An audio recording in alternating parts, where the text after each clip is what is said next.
So the institutes take place over a period of about 4 months. During that time, we spend 4 full days of live virtual training together in each of the programs. In each of those days, we cover approximately 2 modules of content. And then in between each of those training days, we gather for what we call our communities of practice, where participants get a chance to get together and discuss how they've been applying what they're learning in context back in the workplace, and to do some peer coaching and support one another through some of the challenges that sometimes come up as we're building our leadership skills. And then finally, as Melissa mentioned, we are doing some coaching sessions for our learners as we go through this process. And Accelerate, that coaching took place in small groups, and in Elevate in a one-on-one setting. All of that coaching, again, focused on skill transfer, digging into your context and thinking about, how is this actually showing up for me at work? How do I do something with this? Our hope is that this experience for all of you has felt pretty pragmatic and applicable. The focus for us is always on, how do you apply this? How do you do something with this? Not just making it an intellectual exercise, but trying to bring it back to work. The other thing to remember for all of these supervisors and guests in the room is that our curriculum in these institutes is not static from cohort to cohort. We use a build to fit model. So the pre-assessments that you as participants and as supervisors filled out at the start of this program help to define what the curriculum would be for your experience. This is how we try to invest the most energy in the areas where you need it and maximize your value for the experience. So for the Accelerate Institute, you can see the wide range of topics that we covered in our journey. We started with a focus on the psychology of motivation, how to help people get unstuck. We talked about managing up and how to manage that relationship with your leader and with other leaders across the organization. We talked about prioritization, how to invest your energy where it gets the most results, and to manage some of the stress that can come with a high intensity workplace. We talked about leading effective meetings, sometimes leading less of them as part of that practice. We talked about managing expectations, delegating responsibilities so that the right responsibilities live in the right role at the right time in your organization and team. And then most recently, we focused on effective performance feedback and accountability conversations. These are in a suite of skills that we think of as tactical leadership skills, skills designed for people leaders to get things moving, to help build trust and strong relationships on their teams, and to create high-performing teams. In the Elevate Institute, we focused on what we think of as strategic leadership skills. And so in this cohort, we started with an emphasis on the enterprise leadership mindset, thinking across the business rather than purely focused on our own functional area. And we introduced a concept called First Team, which a lot of learners in this cohort really resonated with, thinking about who are the peers that we collaborate with to drive our strategic work forward outside of our team and our vertical. We talked about team archetypes, a combination of both leadership styles and the way that we structure our teams in an effort to maximize the work we can get done. We spent a lot of time focused on navigating ambiguity and change. There's a lot of change leaders in this room who had some real direct application for some of the models we looked at. We also talked about leading through crisis, how to scrape away and chip away at some of the bias that naturally comes up in our decision making so that we can make more informed decisions as leaders and build more inclusive environments. And we talked about delegation and building talent on our teams, how to become centers of career growth and talent growth in the teams that we lead. So as you can see, if you're coming in as an observer tonight, we covered a lot of ground with this group, and it required a significant investment of energy. What I want to say to the learners in the room here is, if you went through this kind of whirlwind of learning over the last 4 months and felt like there were pieces of this that you didn't get a chance to practice yet, or that you didn't emphasize or focus on as much as you wanted to, give yourself a break. These skills have a long shelf life. I know that a lot of people have picked specific things that they're practicing and focusing on, but you've got time after graduation to continue that investment, to continue practicing. Learning into practice is the path that we're going to reinforce a couple times here today, so that you can maximize the value of the time you've invested so far. So that is where we've been. And we are next going to spend just a little time sharing with you a little bit of data around what we've accomplished. We'll share that both quantitatively and then qualitatively through the voices of our cohort speakers. And we're going to start with the Accelerate Institute. So I'll pass the mic to Melissa to share with you a little bit about what we're seeing in the post-assessment data from Accelerate. I think especially for all of the supervisors and supporters in the room, it's pretty incredible to see the impact that can be made over 4 months' time. And as Matthew alluded to, it has to do with each of the training days with a focus on 1 to 2 modules in each of those days. It also really is important, those communities of practice, to keep our foot on the gas. And I'll also harken back to those meetings with each of you. I think each of you as supervisors, when you're following up with participants, and for some of you, I love that the astronautics team, you all were meeting throughout this experience to keep saying, how can we really use what we're learning to influence our organization specifically? And to zoom in on specific bits of data, this is so impressive to see that 32.4% of the people in the Accelerate Institute felt an increased understanding in the role of unconscious bias in leadership. And this is really near and dear to our hearts at Focus Training, is really helping people to open their eyes to the unconscious bias and a broader definition of people and bias and how that can impact us as leaders in our organizations. And we're really excited about the fact that so many people in this institute better understand what is unconscious bias.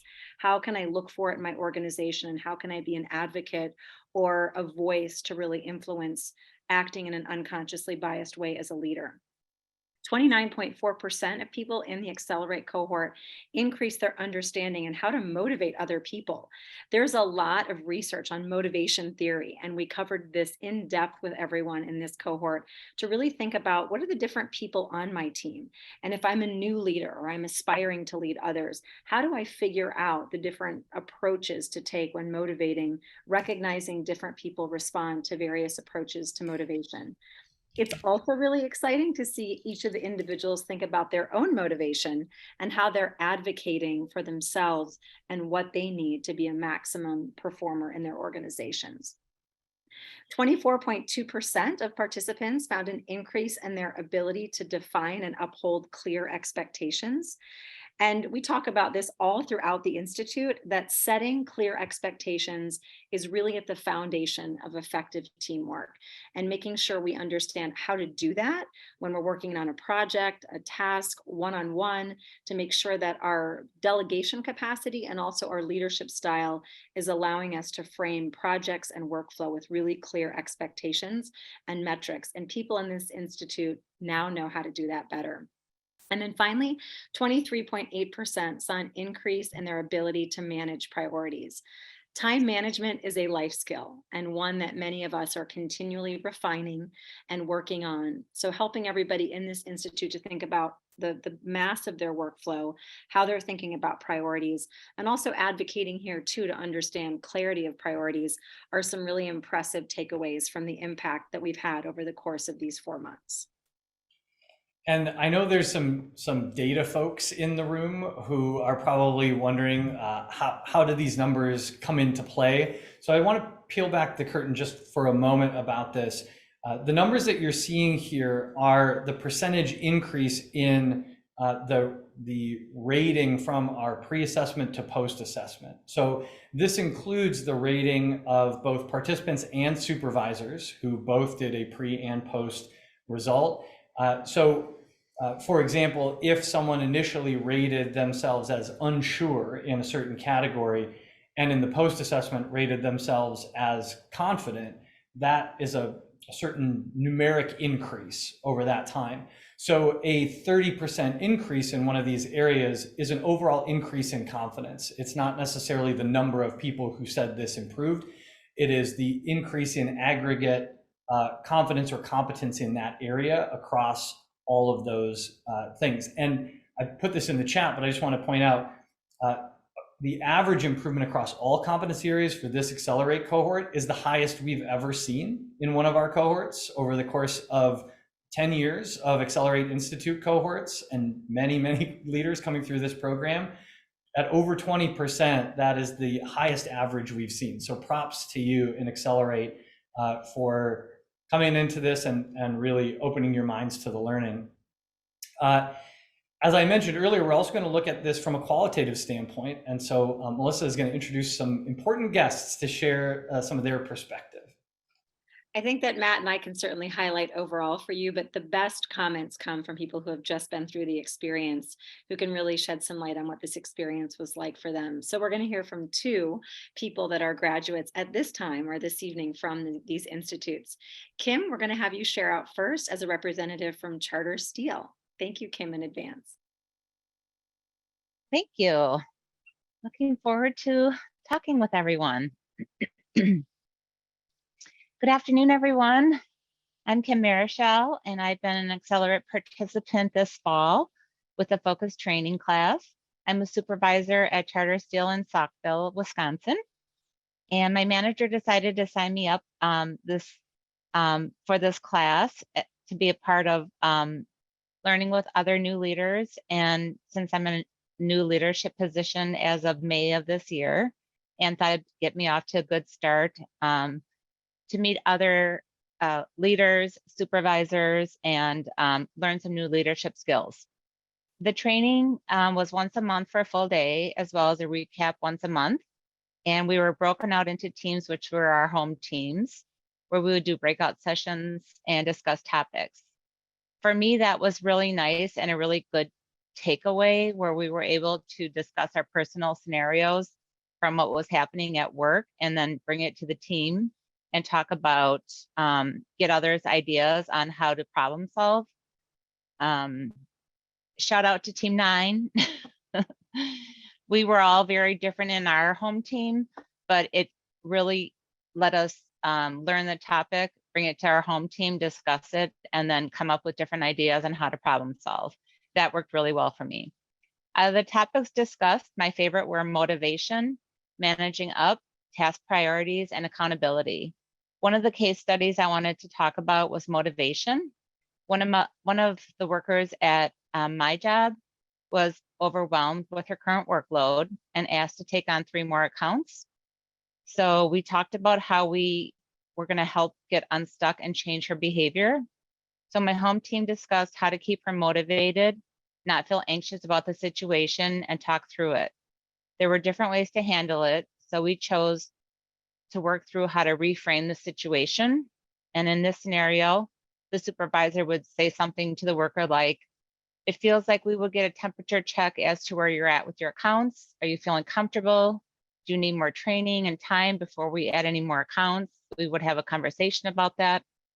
And then we would also discuss, please know that if we slow down, this doesn't mean there's anything wrong or that you're not doing a good job. You are doing a great job, and try to stay on the motivation path. So that really resonated with me because I have a lot of new people on my team. I also learned a lot about when we discussed accountability. We talked about processing feedback and being coachable and being adaptable, so willing to learn and get better over time. I also thought it was interesting talking about how do you make sure you're hearing what you're supposed to and put yourself in the need of the customer.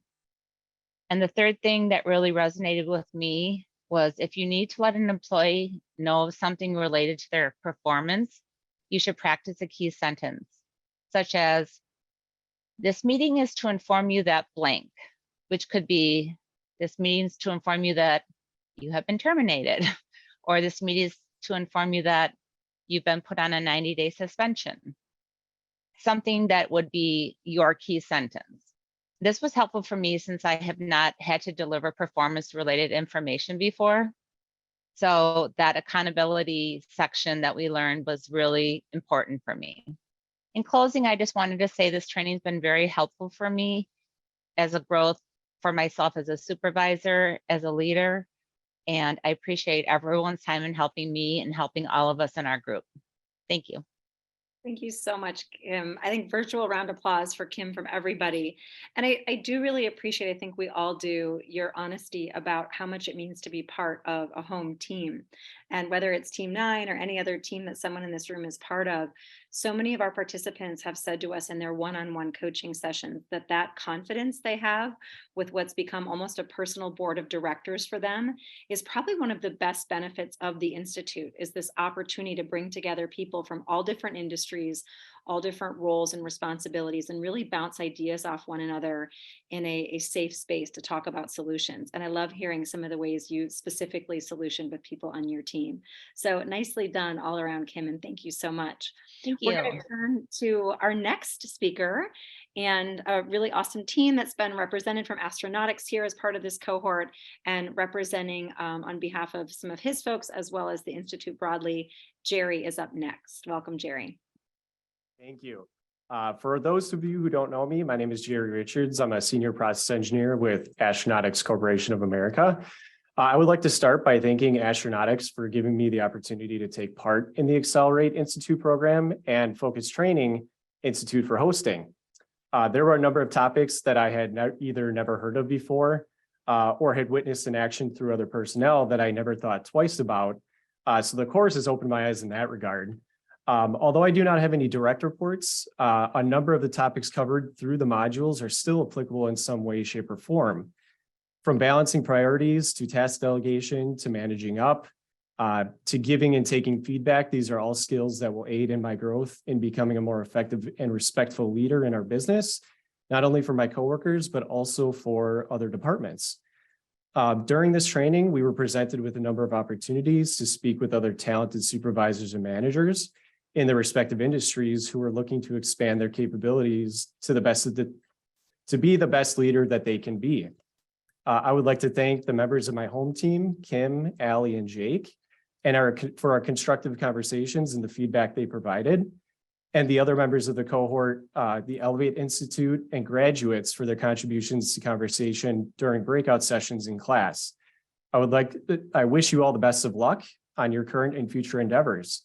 And last but not least, I would like to thank Matt, Nicole, and everyone that contributed to making the Focus Training Institute a robust and effective program to cultivate and nurture existing leaders in the world. Thank you, Jerry. So well said. And I think it's really great that you brought up the word just respect as a leader. And I think we talk a lot about what does it mean to lead with respect and to earn respect from your peers, and so many meaningful takeaways from your perspective that I think all of us in this room can relate to. So thank you for representing. I'll pass the mic back to Matt. Thanks, everybody, and thanks to both of our speakers for the Accelerate Institute. This has been a really fun cohort to work with, and I'm really grateful for you taking the time to prepare some of your reflections, and excited to hear what other members of the Accelerate Institute have to say as well as we get into our breakouts a little bit later. I do want to now switch gears though and talk about the Elevate Institute just a little bit. We've got some cool data to share there as well. Again, in Elevate, we were focusing on what we think of as strategic leadership skills, and we saw some significant movement in this group as well. So the biggest move in that area was around this idea of enterprise thinking, which didn't surprise me because in so many of our coaching sessions, folks brought up this idea of the first team and the value that they saw in applying that. Heard stories from a lot of you about reaching out to colleagues in a different department or leaders across the organization to have an explicit conversation about how you can work together better, how you can build and invest in your relationship, how you can streamline the work that happens between your team and their team, which is so critical right now in so many of the organizations where we work. We're becoming more and more matrixed. We're becoming more and more remote, virtual, dispersed. And investing in your first team, I think, is something that a lot of you saw real value in. So love to see that show up in the data here as well. Leading through change and ambiguity is another competency that we saw a big impact on. There's a lot of change to be managed out there, and we had a lot of interesting conversations around that in the group. Bias was another big one that showed up here. In this cohort, we tackled that very specifically with some mental models and looked at different ways that cognitive bias finds its way into our leadership decision-making, and practiced ways to think about reducing that in our environment. And we invested a fair amount of time thinking about leadership style. Most importantly, this idea of leadership style, I think, coming back to how it aligns with the work, not thinking about leadership style just as something that is hardwired into us, that's based on our preferences or our defaults, but thinking about how we approach our teams and how we approach the decision-making within our teams in a way that drives the work forward, that supports what's important in our work. So again, lots of good data coming out of here. We saw an average improvement across all competencies in excess of 12% in this group, which is excellent. So props to you, Elevate Institute folks. And now, once again, we're going to get a chance to hear from some of the participants in this program and their perspectives. And I'm grateful to Rachel from Crisis Prevention Institute, or CPI, as we say, for volunteering to share a little bit from her perspective about the program. So Rachel, when you're ready, love to hear from you. Great, thank you very much, Matt.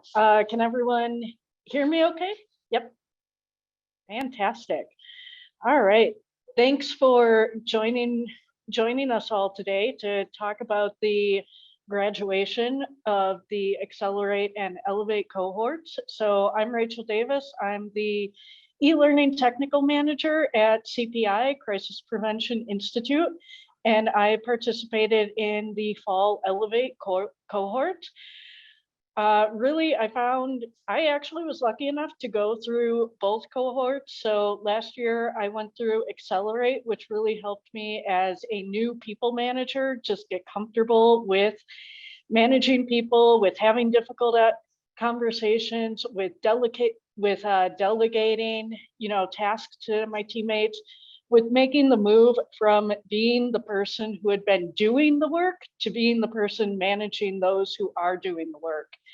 And this year in Elevate, I've really found that this training helped me elevate, my leadership to another level. So I found it really useful to talk about team archetypes. And really now, as I think about my team, I don't just think about the individuals who I need to manage, who need to grow and up their skill set and move forward in their career path, but I also think strategically about our whole team and, what is the brand that our team is, putting forth, and what archetype are we at right now, and how can we move to the archetype that I want the team to be in, and how can I highlight the team to showcase the work that they're doing.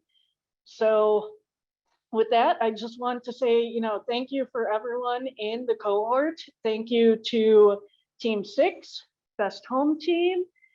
Thanks to everyone for sharing their stories, sharing their information, both things that you've done well in the past and things that we haven't done so well in the past, so that we can, continue to grow and learn all together.